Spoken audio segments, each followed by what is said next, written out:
il y a d'autres, bien sûr, occurrences, d'autres moments qui sont plus propices au doua que d'autres.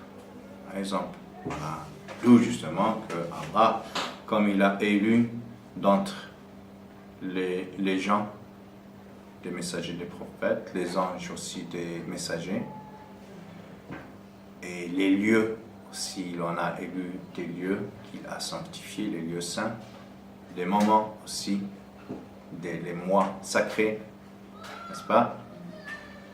Des jours, des laps de temps, des parties de jours, voilà. Et donc, acceptons ce don divin et utilisons-le d'une manière optimale, Inch'Allah. Et là, il s'agit de lire le Coran pendant le jeûne, lequel jeûne nous prépare, nous prédispose, nous immunise contre toutes sortes de parasites qui viennent bruiter le message divin. Donc, déjà, les shayatins sont enchaînés, bien sûr, sont suspirés, comme je l'ai expliqué, parce que nous leur avons fermé les accès à nos cœurs à travers ces privations culinaires et voilà, ce self-control. Donc on les a mis hors d'état de nuire, donc ils sont quasiment immobilisés. Et donc c'est un parasite, c'est un programme malveillant, c'est un programme, c'est un virus, voilà, avéré, hein, que Allah nous a permis de le mettre hors d'état de nuire. La nafs, la bestialité de l'âme charnelle aussi, donc on la dompte, on la domestique à coup de privation aussi, n'est-ce pas?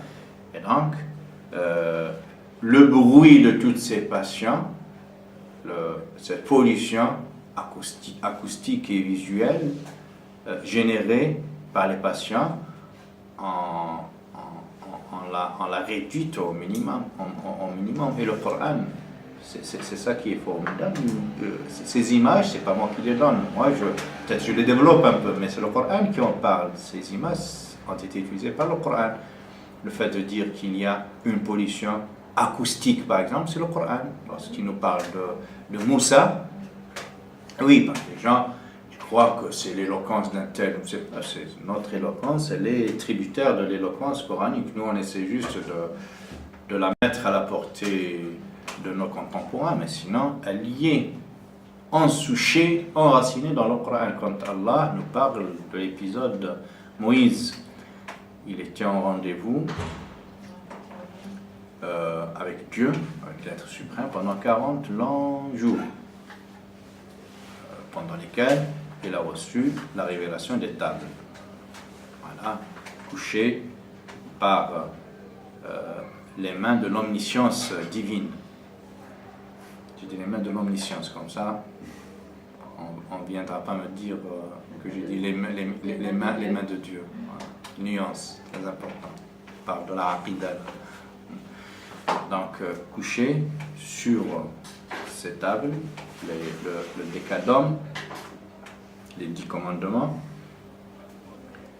par les mains de l'omniscience, de la sagesse infinie de Dieu, subhanahu wa ta'ala, et quand il revient vers son peuple, il les trouve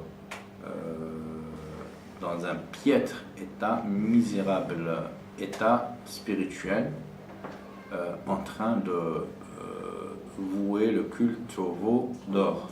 Et dans un moment d'extrême colère, la colère qui dit colère de passion, dit pollution acoustique, donc une sonorité, un bruitage qui a fait,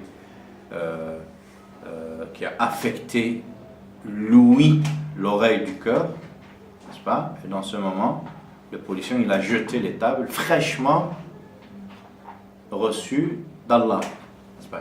Il les a jetées. Al-Qal al-Wah. N'est-ce pas? Après, le Coran nous dit فَلَمَّا سَكَتَ عَنْ مُوسَى الْغَضَبُ. Et quand la colère se tue, il attribue la parole à la colère. Pas la parole, les bruits, le sang, n'est-ce pas? La vocifération, si vous voulez, voilà, à la colère. Et d'où il nous dit, quand cette colère se tue, n'est-ce pas?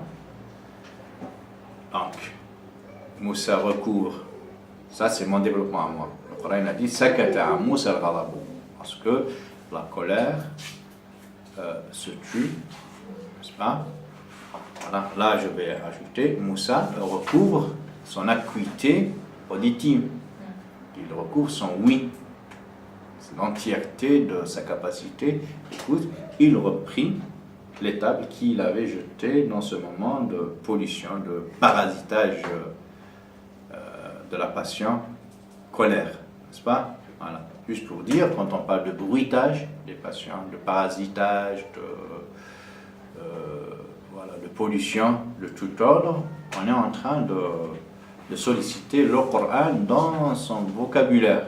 Ce n'est pas un vocabulaire étranger au Coran. Et le jeûne, justement, permet à l'homme qui lit le Coran, qui est déjà le Coran, c'est une guidée, c'est une lumière. Mais cette lumière, pour en tirer le maximum de profit, il faut s'y préparer, se préparer à ces jets lumineux, à ces faisceaux lumineux, n'est-ce pas?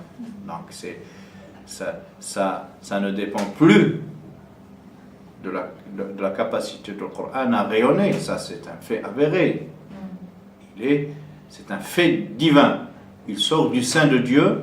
Je disais à la radio le travail avec Hassalim, et le delta D, la différence delta T, la différence de temps et de distance qui nous sépare du prophète, elle s'évanouit lorsqu'il s'agit du texte coranique. Lorsque je lis le Coran aujourd'hui, c'est comme s'il vient de sortir du sein même de Dieu. Il est tout frais à la ponctuation, prêt à la vocalisation, prêt à la voyelle, prêt au point d'articulation, prêt à aucune. Donc, c'est toujours frais, il vient d'être révélé à nous, mais est-ce que nous avons le cœur du prophète pour l'accueillir? Est-ce que nous lui avons, à cette révélation, à cette sainte écriture, est-ce que nous lui avons préparé son siège intime dans le cœur? Et le jeûne, justement, nous aide à déblayer, défricher ce terrain pour une maximum réception de ce message. Et je ne cesserai de vous rappeler ce passage coranique dans la sourate Le Tonnerre qui nous parle, qui établit ce parallèle entre la pluie abondante qui nous vient vers Dieu et déverser sur les différentes vallées ou de récipients. Chaque chose contiendra à hauteur de sa capacité de contenance. Si tu exposes une tasse de café à une pluie déluvienne, cette tasse ne contiendra qu'à hauteur de sa capacité. Donc tu vois, aussi l'homme qui est exposé au jet lumineux de Dieu, n'est-ce pas? Il ne contiendra de ce jet qu'à hauteur et qu'à mesure de la contenance de son cœur et la contenance de son cœur. Ce n'est pas un don une fois pour toutes. C'est à nous de le développer. Donc on peut l'étendre, on peut l'approfondir, on peut l'adoucir, le polisser, de manière à le rendre plus accueillant, n'est-ce pas, de cette révélation coranique. Allah nous dit dans la sourate l'araignée, pas les araignées, au singulier, l'araignée, قل هو آيات بينات في صدور الذين أوتوا العلم. Dit, ce Coran constitue des marques percutantes, des preuves percutantes, mais à qui? À l'endroit des gens dont les poitrines se sont étendues par le savoir. Donc plus tu étends, tu épanouis ta poitrine, ton cœur, plus tu recevras ce savoir sacré, ce savoir qui se peut que ces mêmes jets de lumière, cette même sacralité venant du ciel, elle rencontre, elle croise un cœur cramé, un cœur endurci, un cœur malade, et elle ne produit aucun effet, sinon peut-être un effet négatif. N'est-ce pas? Voilà. Et on trouve ça dans le Coran aussi. وَإِذَا ذُكِرَ اللَّهُ وَحْدَهُ اشْمَأَزَّتْ قُلُوبُ الَّذِينَ لَا يُؤْمِنُونَ بِالْآخِرَةِ وَإِذَا ذُكِرَ الَّذِينَ مِن دُونِهِ إِذَا هُمْ يَسْتَبْشِرُونَ. Et quand leur vint le souvenir, le rappel d'Allah à ces gens-là qui ne croient pas au jour du jugement dernier, ils sont crispés. C'est comme si on les châtie, on leur fait subir des tourments. Au rappel d'Allah, n'est-ce pas? Au rappel du Coran, ça crée cet effet boomerang, n'est-ce pas? Voilà. Mais lorsqu'on évoque devant eux d'autres divinités, voilà qu'ils sont tout bonheur, toute joie. Voilà. C'est pour dire qu'on a beau avoir un émetteur qui émet 5 sur 5, le signal, il est parti, mais pour masser ici, il faut déblayer justement pour que cette révélation imprimée, ce souffle divin, soit dénudé de toute l'isolation, n'est-ce pas? Toutes les enveloppes développées à coups de péché, distraction, d'inattention, d'indifférence. Voilà, il faut vraiment déblayer toute cette isolation pour créer justement la masse entre le signal de Dieu qui est impeccable, n'est-ce pas, et ce signal enfoui en nous et gravé en nous depuis l'éternité. Voilà. Le souffle divin, tout un chacun est porteur de ce souffle divin. Tout un chacun, sans exception aucune. N'est-ce pas? Voilà. Et ça, c'est le Coran qui dit, encore une fois sur le mode imagé, parce que ça parle d'un monde qu'on ne connaît pas. Et Allah ne peut pas faire autrement pour nous rapprocher le sens. Donc, il faut passer par l'allégorie, la parabole, la métaphore, le figuré. Et lorsqu'un Seigneur prit des reins des fils d'Adam, leur progéniture, leur postérité, et les fit témoigner sur eux-mêmes, ne suis-je pas votre Seigneur? Et ils répondirent oui. Tout un chacun a baptisé avec Dieu. Comment? Allah.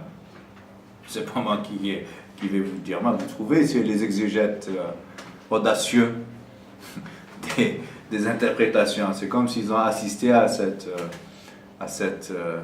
réunion avec Dieu, voilà, où il a réuni toute l'humanité depuis Adam jusqu'à la fin des temps, et il a pris sur eux cet engagement, il a pactisé avec eux, il a fait ce pacte, hein, qu'il s'engage à adhérer à la seigneurie de Dieu. Alastu bi rabbikum, ne suis-je pas votre Seigneur? Et tous, toute cette progéniture prise des reins d'Adam, n'est-ce pas, a été unanime à répondre par l'affirmatif, oui, tu es notre Seigneur. Et donc, nous tous sommes porteurs de ce souffle divin, de ce pacte, de ce cahier des charges signé, approuvé par nous-mêmes, n'est-ce pas? Mais il faut-il, lorsqu'on lit le Coran, c'est pas pour qu'il y ait conjonction entre la lumière céleste coranique et cette lumière, faut-il déblayer? Le jeûne, encore une fois, il participe justement à ce désennuagement, n'est-ce pas? Il sert à désenclaver ce cœur de tous les cadenas, tous les cadenas, tous les verrous, toutes sortes de sels qui ont frappé les cœurs. Allez, sur ce, je vous passe la parole. Donc, vous voyez qu'on s'est contenté d'analyser la première ligne de ce paragraphe. On va pas aller jusqu'au bout. Hein. La première ligne, c'est trop dire, hein. C'est prétentieux de ma part, parce qu'on aurait pu dire plus que ça, parce que c'est une ligne qui regorge de trésors en fait. On descend la sourate des araignées, c'est quel verset? L'araignée, excusez-moi. Qul huwa ayatun bayinatun, vous me donnez là, je ne sais pas, c'est de tête comme ça, je ne pourrais pas vous dire. Donc, en travaillant notre cœur... Donne-moi la page de la sourate, pour me faire gagner du temps. 400. Je vais te dire ça.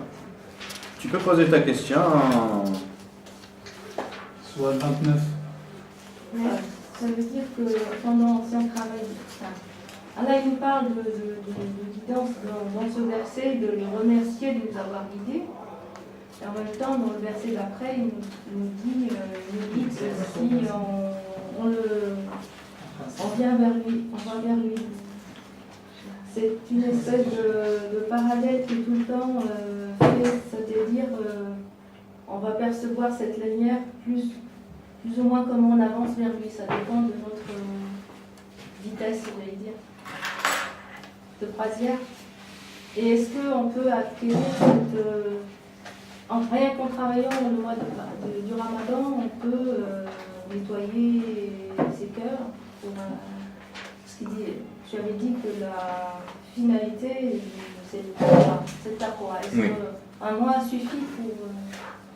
Normalement, il doit suffire parce que le taqwa n'est pas ponctuel, elle s'étale sur plusieurs degrés. Donc, si on jeûne correctement Allah,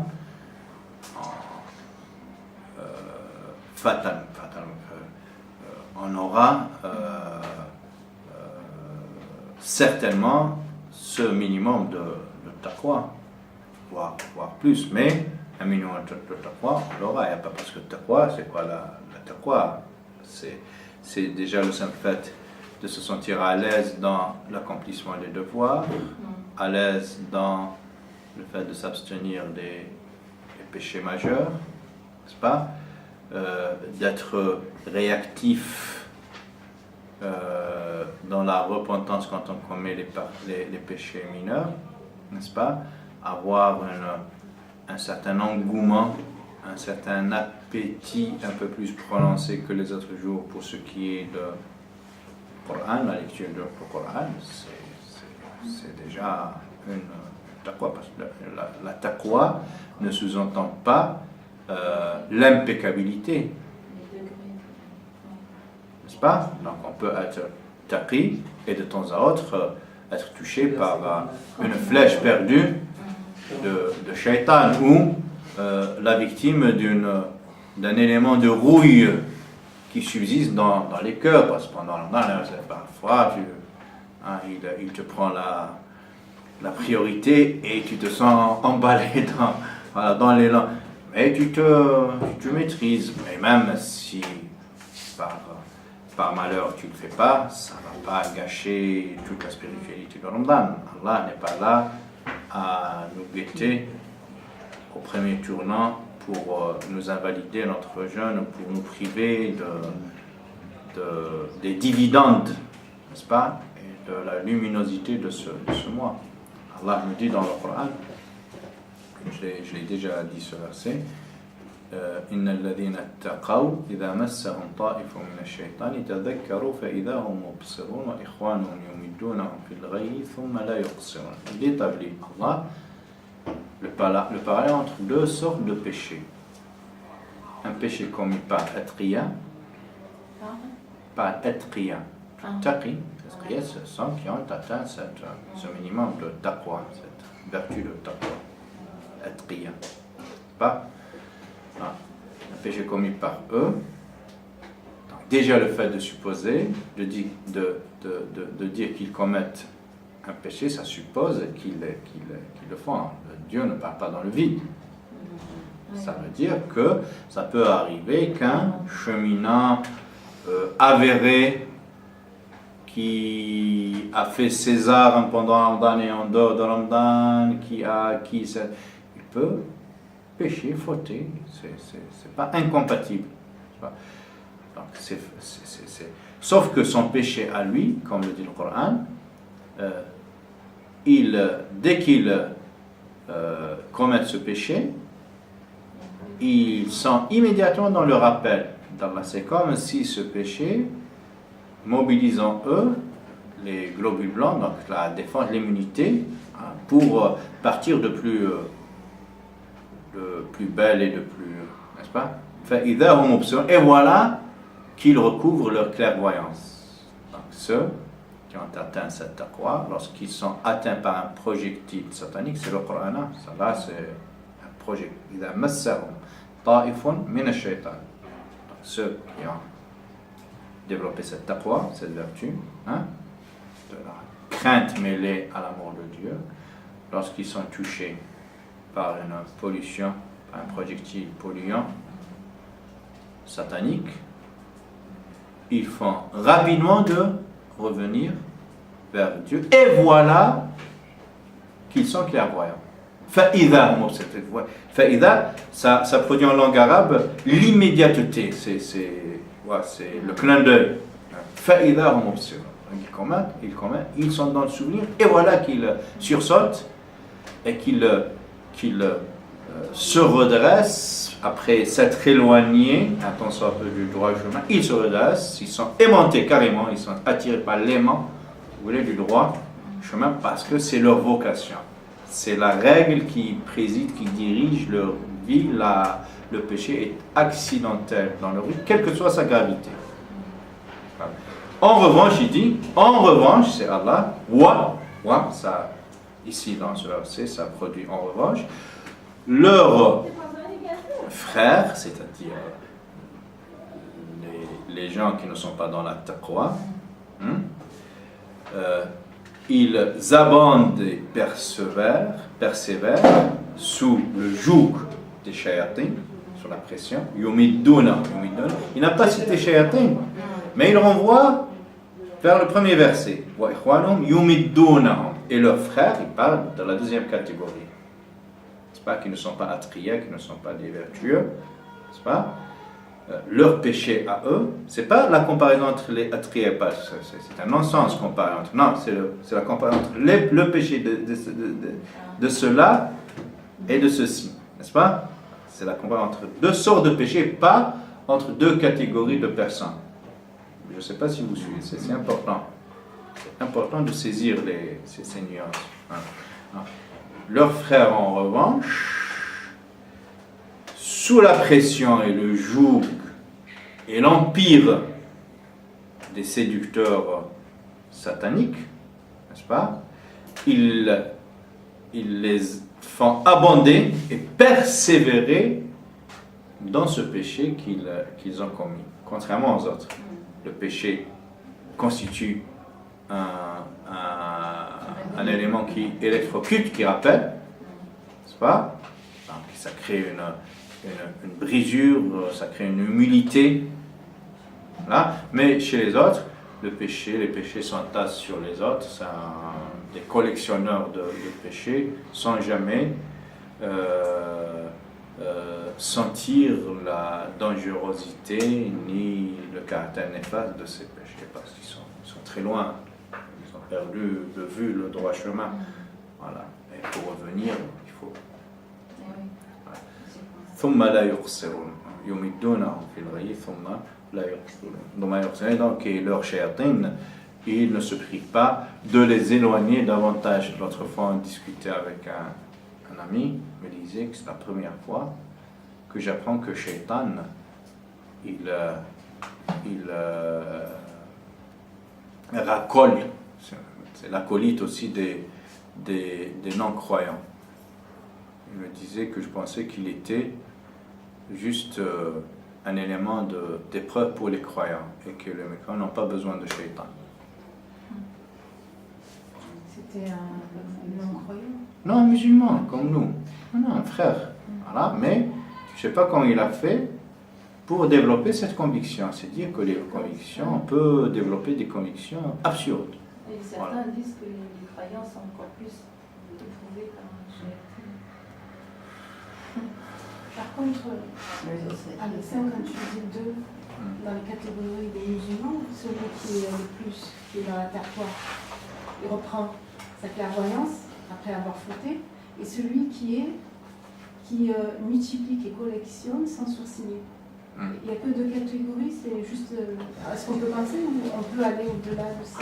Bien sûr, là, si tu veux, ce sont des extrêmes. Après, entre les deux extrémités, on peut trouver plein de modulations, de degrés. Est-ce que l'extrême, celui qui ne sourcille pas, c'est celui dont tu parles souvent, qu'à force de répéter les péchés, c'est comme s'il établissait un voile sur le cœur et les pixels noirs qui s'établissaient dans le cœur. Exactement.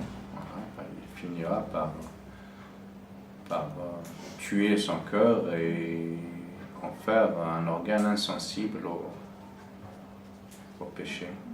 Et le prophète, il nous donne cette image entre le cheminant, le vrai, et l'hypocrite. Il nous dit